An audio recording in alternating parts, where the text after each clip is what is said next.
Hey everybody, it's the announcement guy. I'm here with my buddy Stacy. Wanted to let you know that the pancake breakfast is alive and well today, right after service from 9 to noon. Tell us what's on the menu this year, Stacy. Well, we have pancakes. We have gluten-free pancakes. We have sausage, and we have vegetarian sausage. Yeah, made from grass clippings. That's really good.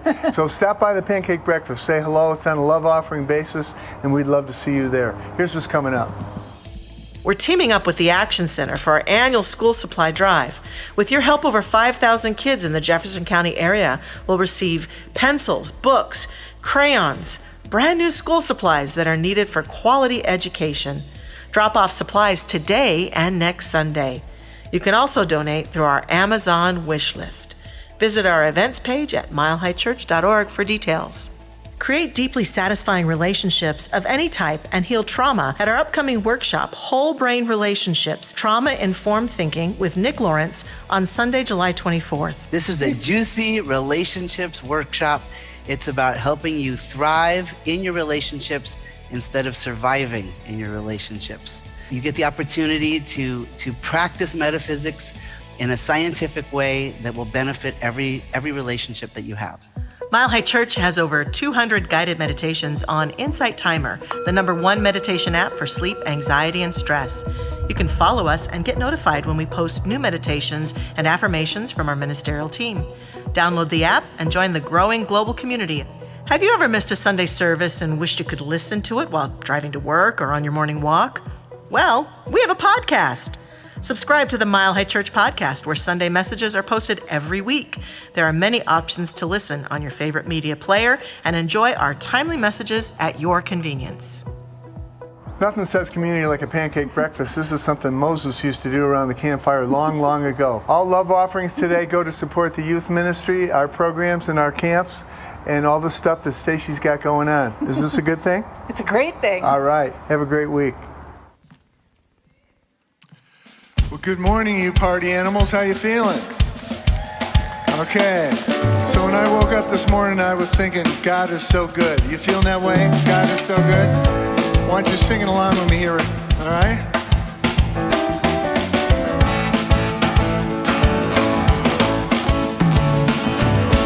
I woke up this morning singing, God is so good. I woke up this morning singing, God is so good. I woke up this morning singing, God is so good. My God is so good to me. When I go to Mile High on Sunday, God is so good. When I go to Mile High on Sunday, God is so good. When I go to Mile High on Sunday, my God is so good to me. When I let the Spirit guide me, when I let the Spirit guide me, God is so good. When I let the Spirit guide me, God is so good. My God is so good to me.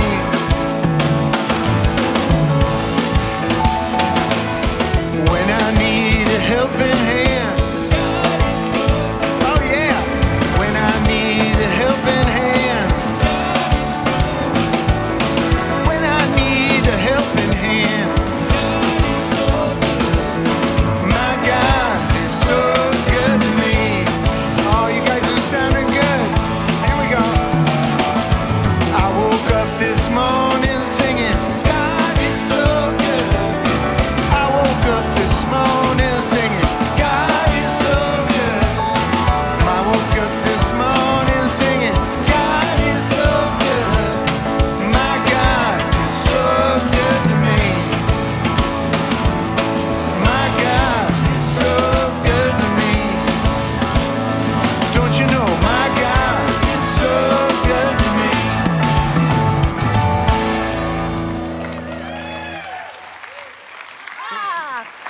I woke up this morning singing, Barry is so good. It's the truth, isn't it? Thank you, Dr. Barry Ebert. Barry Ebert has a new CD, by the way. I think if you go into the store and really convince them, they'll sell you one even, possibly. Yeah, so thank you, Dr. Barry. Thank you to our wonderful band. Good morning, Mile High Church. Welcome, welcome into spiritual community this morning. Welcome to those of you watching online. We are thrilled to be together. A number of us have been here all weekend long in this beautiful container called the Inner Child Journey. About 70 of us, congregants and staff, participating. And so if you've been here with me this weekend in the Inner Child Journey, wave or let's say good morning. Good morning, ICJ participants. So good to see you all here with us. How many of you have ever taken the Inner Child Journey? Raise your hand. Okay, great. Wonderful. Well, I just want to say that I am so happy and proud that that is one of the things that we offer here at Mile High Church that is a pathway to inner and spiritual transformation. It's an opportunity to really work. It's not one of those seminars where people just lecture at you all weekend. It's a personal growth work experience where doing that work reveals more of the light that we are to give to the world. So I am super happy and proud that we have so many things like this here at Mile High Church that we can all walk through together to make a difference in this world. So thank you very much. And it's very important to us that the things that we're about here at our church are in alignment with our vision and mission, that they reflect that and express that. And this is one of them, as is coming into spiritual community like this each Sunday. And so I invite you now to join me as we read aloud together our vision and mission and remind ourselves who we are and what we're here to do together. So first of all, our vision, oneness revealed, a world of love, peace, and abundance for all. And our mission, to serve as a spiritual beacon for personal empowerment and global enlightenment. Yeah, that's a good one, isn't it? Yeah, we can cheer for that. Yeah. That's who we are. That's what we're here to do. And as we come together in that vision and mission, I invite us to breathe deeply together. We have our memorial candle set up this morning because we want to honor a bright light in our community who made his transition a number of weeks ago. He is not only the wonderful husband of one of our ministers, Reverend Linda Rengel's husband, Mike Rengel, made his transition recently. We have a picture of him coming up on the screen. And Mike has been a profound influence here at Mile High Church. He served as chair of the Mile High Church Foundation at one point. He's been involved in the men's work here, taken many classes. He loved Mile High Church dearly. So if you're here this morning experiencing the joy and richness of this community, it's partly because of the contributions that Mike Rengel has made to our community. His energy, his light, his love. All of us make a difference, and I can truly say Mike has. So this morning, as we light this candle in acknowledgement that Mike has been and remains a light of love, a light of joy, now and forevermore. And we send our love and gratitude to Mike Rengel now. And as we breathe in that love and gratitude, I invite us into prayer. We're going to sing together, have a few moments of silence, and then Reverend Millie is going to pray us in. Let us begin.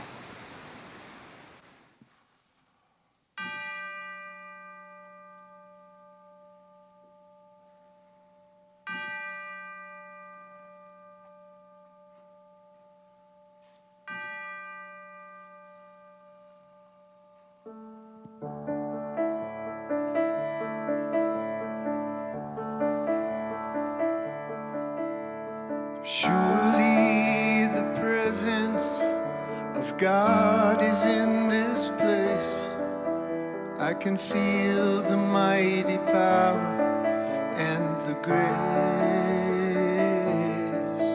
I can hear the brush of angel wings. I see glory on each face. Surely the presence of God is in this place.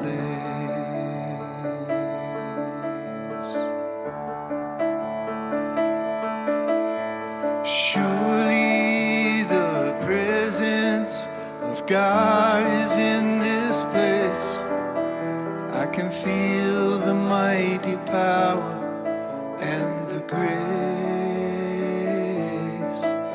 I can hear the brush of angel wings. I see glory on each face. Surely the presence of God is in this place.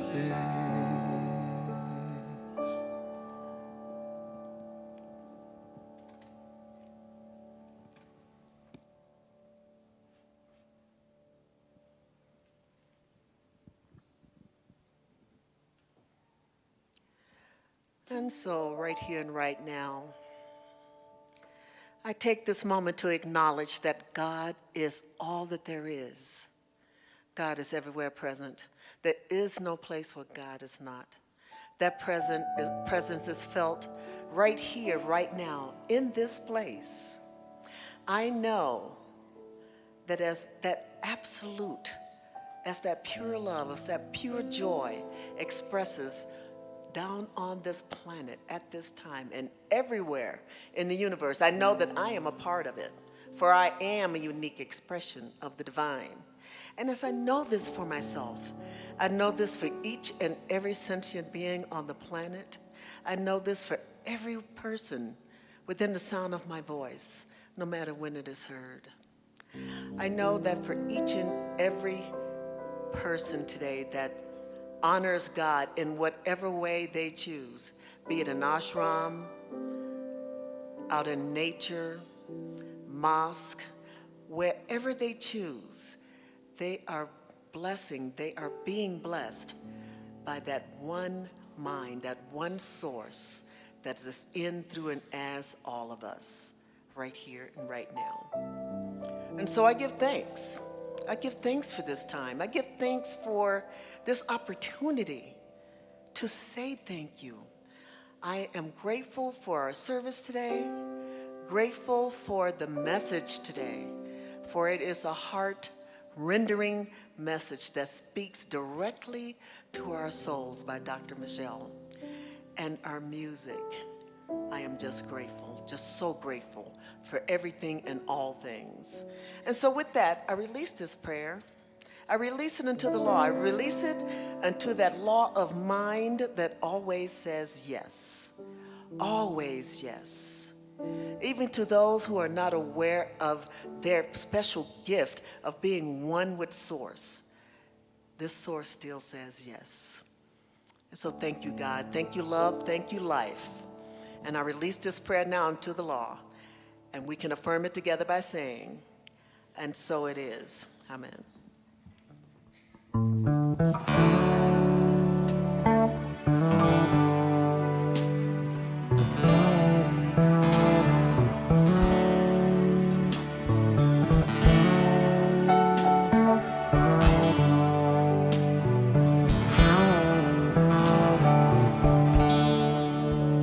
I let my soul surrender to the spirit that's inside of me.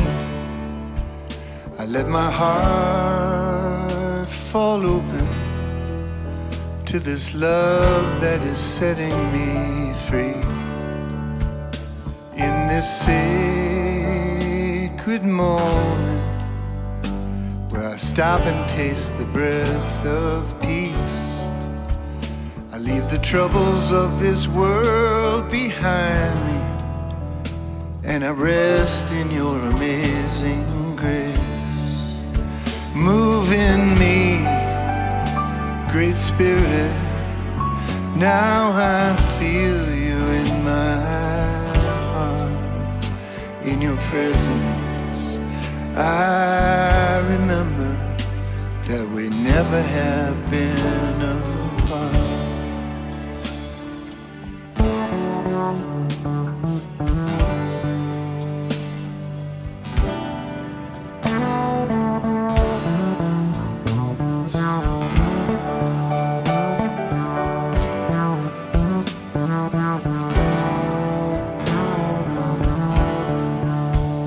I will stop my thinking, if only for a little while. Leave my stories at the door for later, and step into the silent smile. When my cup is empty, I am filled to overflow with peace. I know I have the kingdom in me, on a journey that will never cease.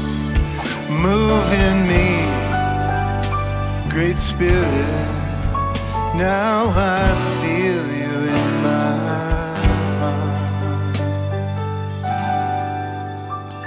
In your presence, I remember that we never have been apart. In your presence, I remember that we never have been apart.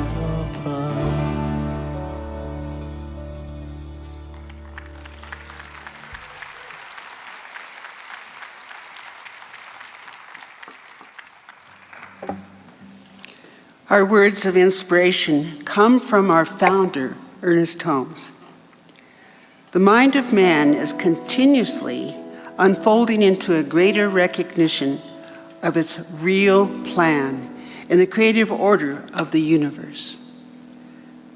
And from the secret, all that exists is the one universal mind, and there is nowhere that the one mind is not.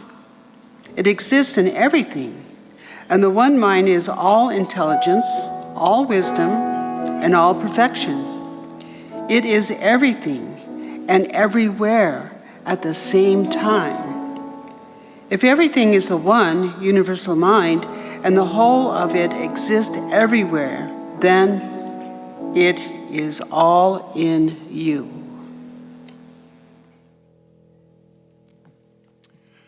Dr. Michelle is going to be talking about the divine mind today, and going to be talking about how our thoughts shape our reality. So she requested this one, so you can blame it on her, all right?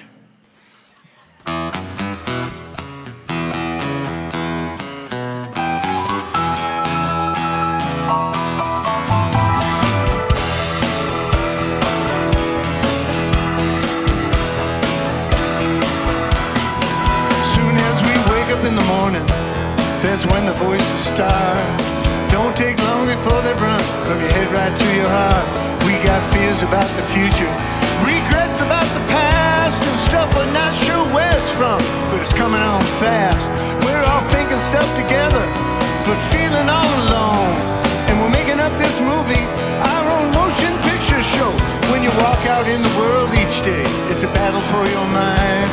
Some folks want your money, some folks want your time, and they all want your attention, and they get it how they can. God, well, the garden of your mind, there lies your promised land. Cause we're all made up of all that stuff we're taking in each day. And if we don't pay attention, we're gonna waste our lives away. It's what we're thinking about. It's what we're thinking about. It's what we're thinking about. It's what we're thinking about. It's what we're thinking about, that's painting the scenes of our lives. Well, there's some folks thinking scarcity is not enough to go around. Other folks thinking we can all be fed, the solutions can be found. But we're bunkered in the high-walled camps, left and right it seems. And there's not much time for talking when everybody screams. In every new election, we reach another low, but unless we work together, where do we think we'll go? Well, we used to have Walter Cronkite for a half hour every day. Now it's 24/7 red alert. News folks won't go away. And they put those pictures in our minds like a billion nasty weeds, till it makes it hard for us to find some place to plant our seeds. Might just be the off switch is the best control of all, cause there ain't no TV hero gonna catch you when you fall. It's what we're thinking about. It's what we're thinking about. It's what we're thinking about. It's what we're thinking about. It's what we're thinking about, that's painting the scene.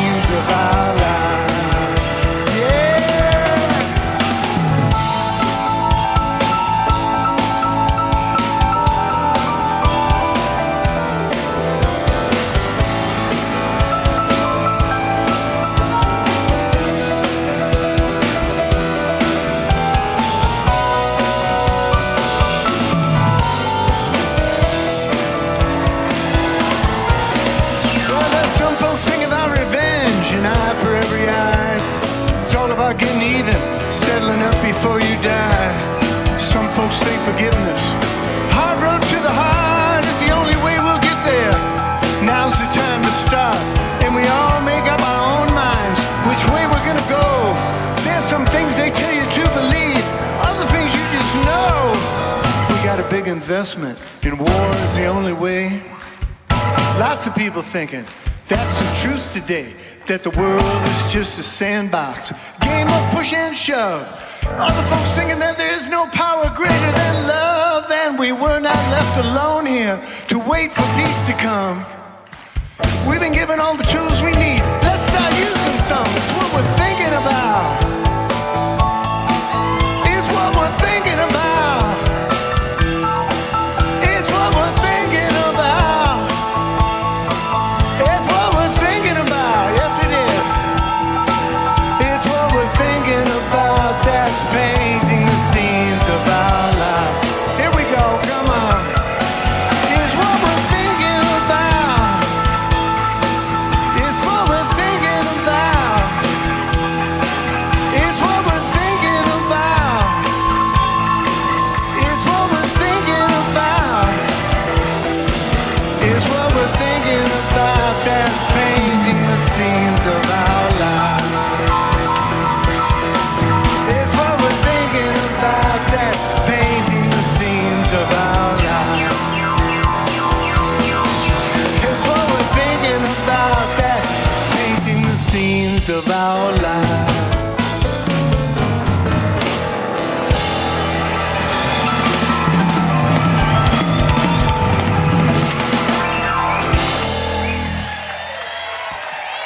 The My High All-Stars, that's Rob Lowe on the piano right there. Thank you, Dr. Barry. Our wonderful band, as you mentioned, Rob Lowe, Kent Rautenstrauss, Darren Ross, and Bijou Barbosa. Great job. One of the reasons that I wanted that song before the message is you don't really hear people saying very often, well, I went and heard that minister talk, and boy, what an earworm I went away with, right? But a song, what we're thinking about. So if you don't leave with anything else today, I've done my job. What we're thinking about, that's what we're going to talk about. But before we head into that, I do want to mention that we have an initiative that we've been working on as a community from many directions and many ways, on our staff, with our ministers, in our practitioner world, and our organization and structure, that is all about health and wellness. And so for this year, in 2022, we've been really exploring together a greater sense of health and wellness, having conversations about that, having programs and workshops, message series about that. And so I am starting a message series that's in that vein. But I want to let you know, before I go there, a decision that we have made that we think is in alignment with the health and wellness initiative. It's a change that we feel we want to make and need to make in the life of our church right now. And it is about our Wednesday night live service. We feel that right now the healthiest decision for the energy of our staff, our musicians, for the stewardship of the funds that you so generously give to us, that it would be good for us to pause that service for the rest of the year as of August 1st, to give ourselves a chance to discover what wants to be on Wednesday night. Since we all came back from being away from the pandemic, that's one part of our church that hasn't quite come back to life again. We aren't seeing people coming to the service.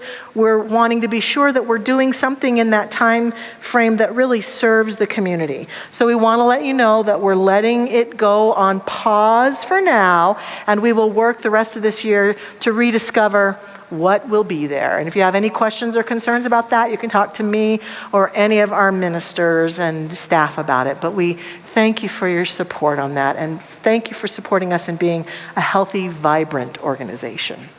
And yes. And so my 2-week series today is all about spiritual health, how to maximize spiritual health. Starting today, we're going to talk about the mind. Next week, we're going to talk about the heart. And so we're going to discover and really lean into what we're thinking about. I would call this probably a classic science of mind message, because we're really going to explore our founder, Ernest Holmes, and many other ancient traditions and the relationship to the mind. And it's pretty simple, as Barry sang, what we're thinking about is creating the scenes of our life, is manifesting in the world. But before we go to that part, I really want to invite us to take a look at how our founder, Ernest Holmes, talks about mind, to represent ourselves to mind as Dr. Patty read, as the presence that is everywhere in everything. When Holmes would write about mind, if you read him at all, he would often capitalize the M in mind when he was speaking about the mind of the universe, the mind that is God, the mind that is the infinite. And when he was talking and referring to the human experience of mind, he would often write in a lowercase m, the mind of our human experience. And so he says a lot about this as an invitation to claim and own our place in mind, and as a mind expressing in the mind that God is. His theory, our theory, is that this mind that is God is everywhere present. That our creation idea is that it created everything out of itself. It had nothing else to create anything from, so it created all that is out of itself, and therefore everything, every person, every object, every experience, every being, every tree, every flower is imbued with the same energy of the divine everywhere. And this actually jives with what physics has told us, that our universe is a universe made of energy, that everywhere that same energy is expressing itself through all of creation, but it uniquely expresses as an iPad or as a person or as a cloud floating by, that it's all uniquely expressed, but when you take it down to the molecular level, it's still all the same thing, energy. And if Holmes were alive today, he would say it's still all the same thing, mind, capital M. It's still all the same thing, God. That's our definition of God, of what source is, and that we are all co-creators in that mind. Holmes has many quotes about this, but I'd like to share one with you this morning. He says, and by the way, he wrote in the 1920s, 30s, 40s, 50s, and so his language is not always very gender inclusive. And so we keep the language the way it is when we quote it, but I would change it if I were queen of the world. I would probably shift it a little bit to be more gender inclusive, and I do change it in my little books when I read it, but here's this quote. To believe in God effectively means much more than simply asserting that you believe in a power greater than yourself. The presence of God to you must be an inner experience, a spiritual conviction that is real. You must know that God is right where you are and not separate from you. Every time your heart beats, it is responding to an infinite rhythm no man or person has ever fathomed. Every time you think, you are thinking creatively because your mind is one with the creative spirit. And in his writing, he capitalized this next part for emphasis. He says, out of the mind of God, you were created as a divine being.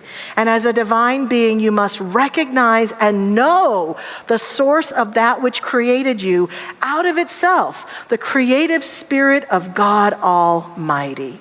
So my first call to us is to remember and to recognize that we are saying in this teaching that God is mind and mind is God.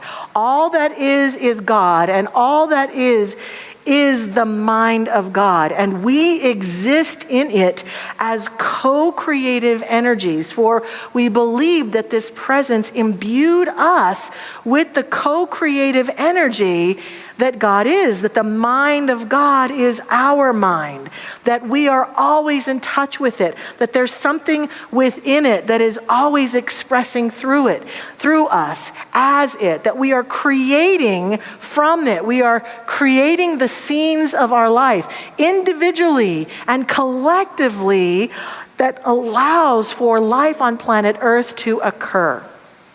That we are connected in the oneness of it, that divine mind at the core of us, and we are connected in the diversity of it as we are a unique expression of it. That we are experiencing the mind of God, and we also are experiencing the uniqueness that is us, that might be called the ego self or the unique self. I don't believe that the goal of our human experience is to have an egoectomy, to release ourselves of our individual experience of ourselves such that we merge into the one and have no distinction.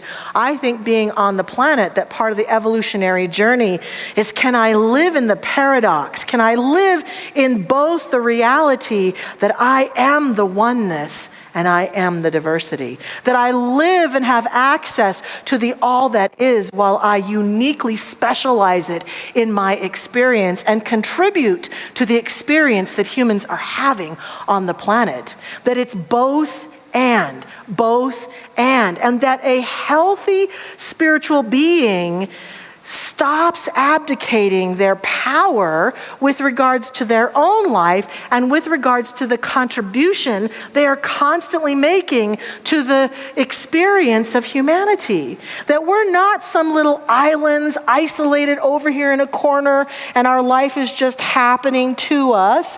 That we're not little islands over in a corner and there's just stuff going on out there that has nothing to do with me.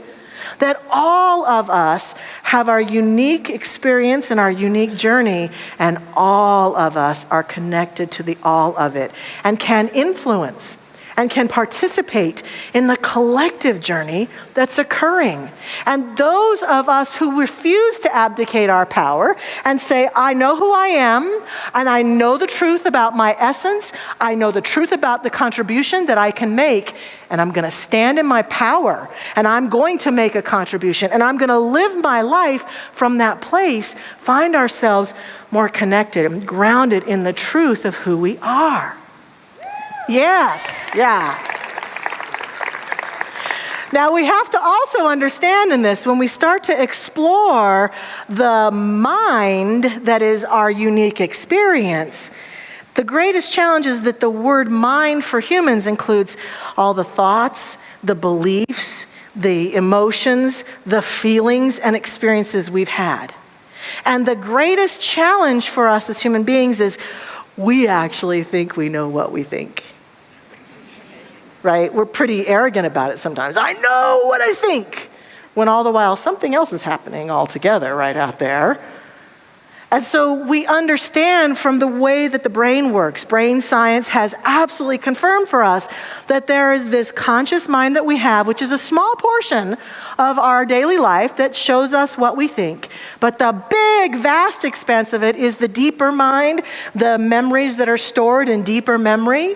I mean, I know I've had the experience of someone coming to me and saying, you know, when you were 3 years old, you threw that ball through the window and it crashed through our window and it broke it. And I'm thinking, I don't remember that at all. But everybody around me, all the adults around me, remember that memory. I did it. I'm sure I did it. It's in deeper memory. It's not useful to me right now. But if I have guilt about it, or I was shamed about it, or I felt embarrassed about it, now that might be affecting me, right? That might be something that's running the show. And so I pay attention and I do my work to fall into and take ownership of the deeper mind.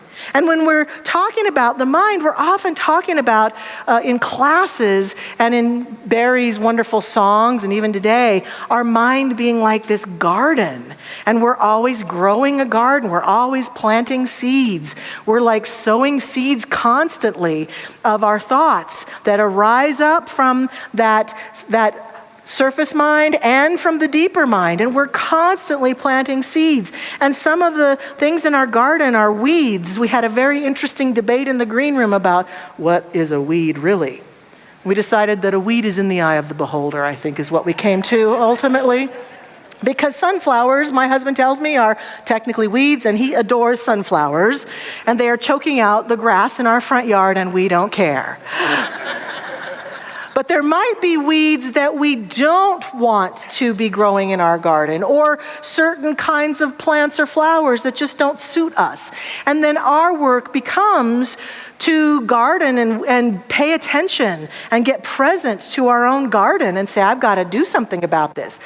Many people think that we do this just for ourselves, but here's the thing, that when we're talking about mind, the capital M, we all are gardeners and co-creators of our own experience, but it's like we're in a co-op with humanity, right? And your garden affects my garden, and your garden affects my garden, and your garden affects, and the seed you grow in your garden flies off and plants over in my garden, and we all are impacting each other's garden. So we can't just afford to go into this isolated place, I'm just going to tend to my garden. We have to understand that every part of this process is for the sake of ourselves and for all of humanity, and that we are constantly planting seeds because we are constantly thinking. Every moment of the day, and even at night when we sleep, we're constantly thinking, aren't we? I can raise my hand right now and say, hi, my name is Michelle, and I'm an addictive thinker. Thank you. Hi, Michelle. Yes. Maybe we should start that group. That group might be good. So a spiritually healthy person works to understand that to change my life, to change the world, I have to do something that we say a lot around here. I have to change my thinking to change my life. I have to change my perspective. I have to change my garden to change my life. I have to take responsibility and accountability for my own garden so that I can begin to grow what it is that I would really like to see not only in my life, but in the world. That I don't have the luxury of standing over and feeding and nurturing resentment plants constantly and thinking I'm going to have a different experience. It doesn't work like that. Any more than if I plant carrots, that the garden's going to grow broccoli for me.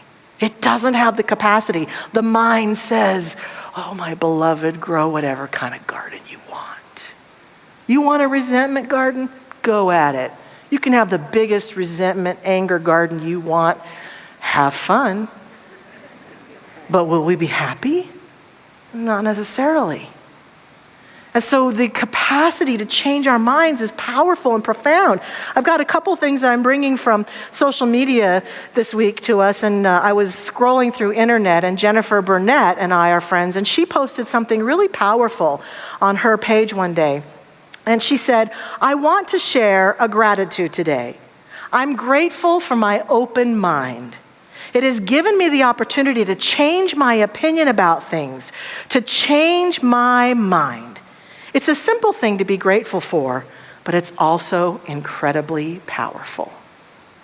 So our capacity to change our minds, to remain open as we feel ourselves constantly looking out and drawing conclusions and coming to decisions about people and things is huge. And in cognitive therapy, there's all sorts of methodologies for helping us to shift our mind, to change our mind. But one of the first things I think we have to do to change our thinking and change our minds is to get our minds out of the gutter, if you will. I think that sometimes we just let slide by the notion that we can constantly worry, be thinking negative thoughts, be critical, be judgmental, have angry, resentful thoughts, and then think the world will change. If I just get angry enough and think angry enough thoughts at people, it'll all change. It doesn't work like this.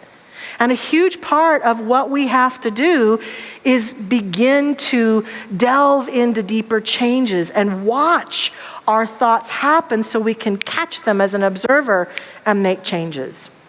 So there's some things to watch for.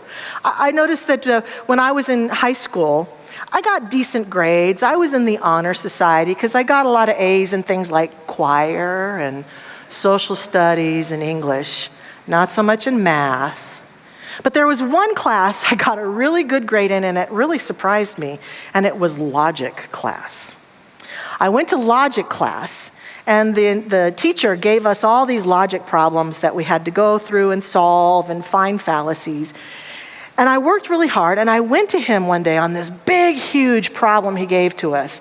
And I presented it back to him. It was a baseball thing, actually. And I presented back to him and said, there's a fallacy in this problem. It can't be solved. And he took the book, and he looked at it for days, and he came back a few days later, and he said, Michelle Medrano is absolutely right. I have been teaching this class and presenting this problem for 30 years, and no one's ever pointed that out to me. And he gave me an A and said I didn't have to come back to class anymore. So I didn't. Seems logical to me. So I was so surprised, but I remember some elements that really took me about that. And it was partly because I was in this teaching, but there are some key things to watch for that I think are becoming the bane of our society and our culture and our world right now that are keeping us from growing better gardens. And they are sweeping generalizations. Most sweeping generalizations have extreme fallacies in them. Sweeping generalizations are when we say things like always and never. My husband never. My kids always. Those people over there in that country never. That political party always. That religion never. All those words, I would bet, according to my logic class, about 85% of the time, fallacies up the wazoo, I'll tell you. Not true. But we think from them and we project them all over each other in anger and frustration, and then we find ourselves growing these weeds that are strange-looking weeds that outpicture themselves, and we wonder why we can't find peace. Peace lives in the center. Sometimes people do that. Sometimes people do that. Sometimes they don't. But I'll tell you, violence, war, tyranny starts with people who say always, never. So we ourselves have to be willing to stand in that space of grace as we perceive ourselves, because we do the same to ourselves, don't we? I never get a break. I always have to work so hard. No one ever loves me. Those kinds of broad, sweeping generalizations from a logic perspective and from a spiritual health perspective, they don't serve us. So we get to watch ourselves thinking those thoughts and become willing to lovingly challenge ourselves. I love the work of Byron Katie, and I have been lately asking myself a lot about my own thoughts, stopping myself mid-sentence and saying, is that true? Can I prove that that's true? That all people over there believe blah? And usually I can't prove it's true. So therefore I can't stand in it. I can't be with it. And so we've got to be willing to do that. Now, negative town, anger town, frustration town is a town we go through in our human journey. And we don't have a teaching that says we never go there. We're not a teaching that denies that sometimes things don't go our way or our life isn't the way we want it and we get frustrated. But we have to see those towns, and I got this example from you, Mom, the other day. We have to see those towns as towns we're going through. If I'm heading to Los Angeles, I might choose to go through Grand Junction. But Grand Junction is not my ultimate goal. Not that there's anything wrong with Grand Junction. All you Grand Junction people, we love you out there. But if that's not my ultimate goal, if my ultimate goal is not to live in anger and frustration, why would I stop there for years and camp out? I keep my intention to keep moving and to understand that I'm moving through, and that anytime I'm triggered by something out there, I have to look here. Practitioner Ken Ludwig posted a great story, one of my favorites, from the great teacher Thich Nhat Hanh, who passed away recently. And Thich Nhat Hanh talks about a monk who left his monastery to go meditate in the middle of a lake one day. And he's in his boat meditating peacefully for hours in the silence, just floating. And all of a sudden, another boat bangs into his boat. And he feels this anger rise up in him, and he opens his eyes because he's going to give that other boat person what for, and he realizes that boat is empty. It just floated into him. And the story says that at that moment, the monk achieves self-realization and understands that anger is within him. It simply needs to hit an external object to provoke it. After that, whenever he met someone who irritated or provoked his anger, he remembered the other person is just an empty boat. Anger is inside me. A joyful story to remember and almost bless those who provoke anger in us or frustration. To say, there's something in me that wants to be smooth and easy, and I get to look at that. Now, I want to speak about the mind also today, not only from that emotional place, but from an acknowledgement and recognition of trauma response. Because a lot of us have minds that have experienced trauma. And most of the time, we know that trauma happens when people have an extreme experience of pain or anguish, abuse, violence, something that just completely discombobulates them, and that the effect of that can often be depression, anxiety, PTSD with dreams and memories that happen. I know that in these last few years, with so many deaths, I've experienced PTSD quite frequently from some of those experiences. And what I'm here to say today is that while most of us have put people who have trauma possibly over in another part of the garden and said, well, all those people with trauma, they're over there, what I want to say is that we've all been through a lot of trauma the last few years. We've been sent to our rooms. We've missed connecting with people. We've watched, as the news, as Barry points out, 24/7 points out to us about people passing away, and heard the stories, or maybe lost loved ones ourselves, felt the loss of our life, felt the loss of connection. And I think that we all get to face that we may have a little trauma brain going on ourselves. And that's okay. I love what is being said a lot in the world right now. It's okay to not be okay. But we here want to provide tools, not only here on Sundays and in our classes, but to bring workshops forward of people who can specifically help us. And that's why we're bringing Nick Lawrence next week, a religious scientist who has knowledge about holistic brain and the ability to transcend trauma so that we can be in better relationship with others.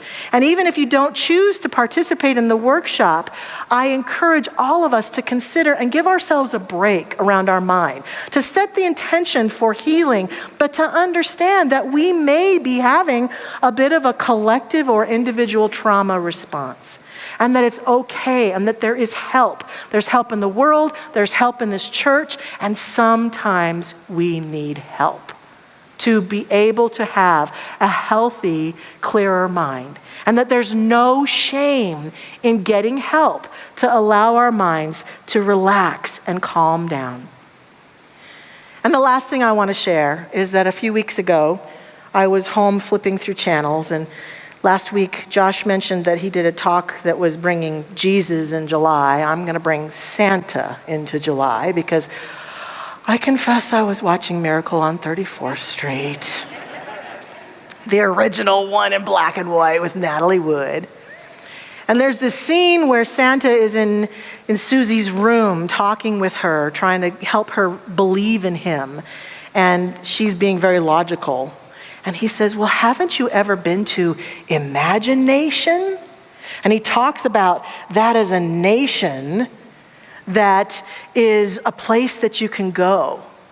And I'm wondering if we would be willing to pay attention to what we've been pledging our allegiance to. Have we continued to pledge our allegiance to anger and pain and suffering and not doing anything about it? And would we be willing to pledge our allegiance to imagination? And this reminded me that growing up, every day in elementary school at least, I said the Pledge of Allegiance, and it's absolutely incorporated into my being. I can stand here and say it, and it's influenced my thinking. It has had a place in my life, and I wondered if I would be willing to pledge allegiance to possibility thinking. Because that's the other thing I think we get to face right now. With the challenges that are going on in our world, we need better imaginations. We need to think outside the box. We need to come up with solutions that have never been thought of before. And when I say we, I mean maybe some of us will do it, but maybe some of us who aren't even in this room will do it.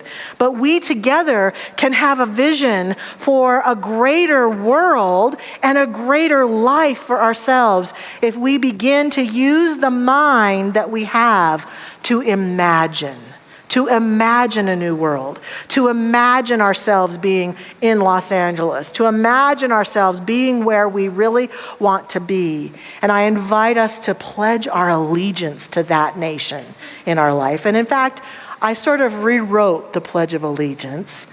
And I'd like to close with my allegiance to imagination. You can say it with me if you want. I put it on my Facebook for any of you who might want it. It's on my personal page. Here's how it goes. You can put your hand over your heart too if you like. I pledge allegiance to my imagination, to the possibilities of life, and to the ideas for which I stand, co-creativity in God, lifting me into greater freedom at all times. And so it is. Yeah. So as we close our time out, I invite us to pray together and invite our wonderful practitioner prayer partners to stand with us.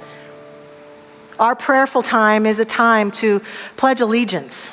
To spend time in practice is to allow ourselves to deepen into the mind that God is as us. To meditate, to pray, is to allow a higher idea to inspire and uplift us. And that's why when we pray, we begin with the notion that God is all there is. That the infinite power and presence that is all, through all, in all, as all, everywhere present. And it's right here, right now, in, through, as each one of us. That we are in the mind that God is. We are that mind expressed. And as we do this, as we know this, as we claim this together, we stand as witness to the good that our garden is. We choose to grow a garden of power and light and love that contributes to the gardens of every being everywhere in a powerful way, to be a contribution that uplifts and supports and sustains a life of possibility, not only for ourselves, but for every being on this planet. We choose to contribute to a life that is profound and joy-filled, that is full of solutions and possibilities, that's full of love and peace. And we surrender into this awareness right here and right now with great love and joy. And as we do this, we just give thanks and we release this prayer into the action of that law that makes it so. Letting it go, letting it be, and saying together, and so it is. Amen.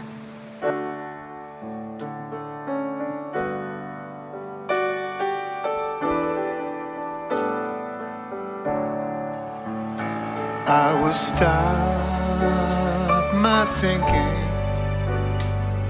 if only for a little while. Leave my stories at the door for later, and step into the silent smile. When my cup is empty, I am filled to overflow with peace. know I have the kingdom in me, on a journey that will never cease. Move in me, Great Spirit, now I feel you in my heart. In your presence, I remember that we never have been apart. In your presence, I remember that we never have been apart. Thank you, Dr. Barry. Yes. This is the time in our service where we acknowledge the circle of abundance that flows through our lives. To recognize, as I've been witness recently to so many stories of people who talk about the difference that a community like this makes in their life, how it can uplift and how it can urge them to move forward in their life more powerfully and profoundly, and how for some people, this teaching, this community, someone here has saved their life. And so I'm so grateful for the ways that we contribute to life individually and collectively. And we give thanks for how we all keep this place vital with our prayers, with so many people who are in service to us, and with our financial abundance. And so this moment is an invitation to cycle that financial abundance through our life and into this community. And the ways you can do that are listed on the screen, through texting, through the website, through gifts right here as we pass the baskets out in the lobby. We have containers, whatever serves you best. We thank you profusely for your generous donations. And please say our affirmation with me as we prepare to give our gift. Divine love, as me, blesses and multiplies all that I am, all that I have, and all that I circulate, and so it is.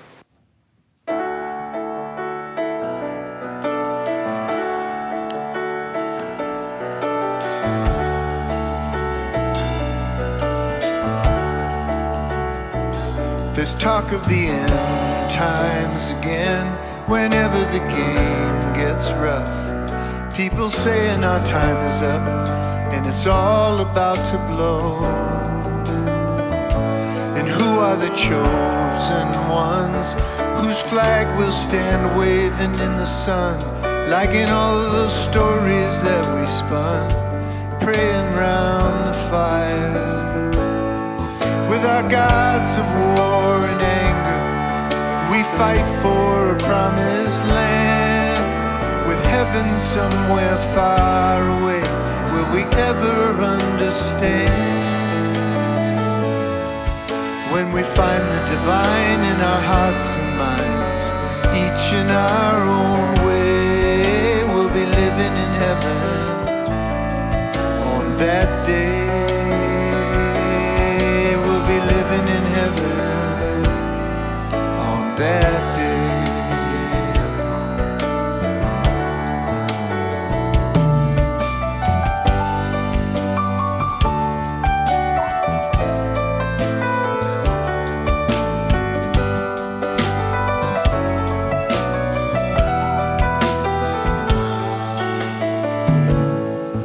When we find the divine in our hearts and minds, each in our own way, we'll be living in heaven on that day.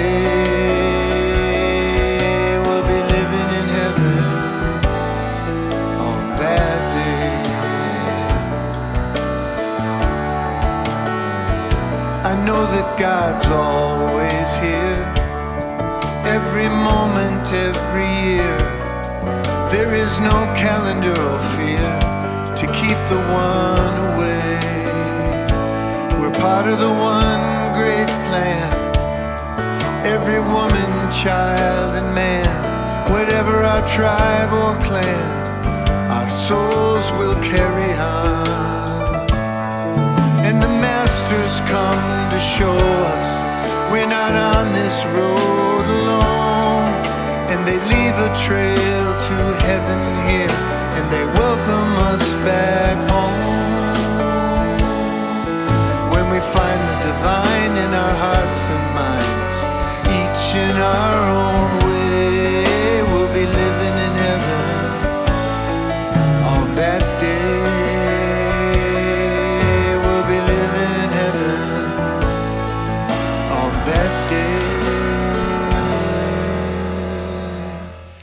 Let's start living in heaven today.